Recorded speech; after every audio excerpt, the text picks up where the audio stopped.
मुल्तान चुंगी वादत पर फूड व सब्जी मंडी इंतजामिया की गफलत और नाअहली की वजह से दलदल बनती जा रही है। जनरल मुशर्रफ के दौरे हुकूमत से लेकर आज तक मंडी में कोई तरक्याती काम नहीं हुआ। जब भी बारिश आती है सब्जी मंडी के ताजरों के कारोबार पर बहुत बुरा असर पड़ता है। लाखों रुपए की सब्जी और फ्रूट बारिश और सीवरेज के गंदे पानी में तैरने लगते हैं और बिल्कुल ज़ाया हो जाते हैं, जिसकी वजह से दुकानदार हजरात फायदे की बजाय उल्टा नुकसान उठाते हैं और बड़े बड़े ताजरों के मकरूज होकर बैठ जाते हैं।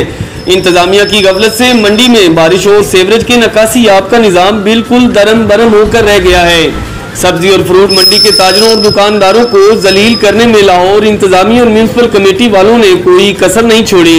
मुल्तान रोड और वादत रोड की नई तामीर की वजह से सब्जी मंडी और भी गहरी हो चुकी है। सीवरेज के पानी की निकासी बिल्कुल ही नहीं होती। फ्रूट व सब्जी मंडी के ताजर और दुकानदारों का कहना है कि हमारे साथ इंतजामिया सौतेली माँ जैसा सलूक कर रही है। लाहौर शहर की दूसरी मंडियों का सर्वे करके देख लें, वहाँ इस तरह के मामलात और मसाइल आपको दिखाई नहीं देंगे।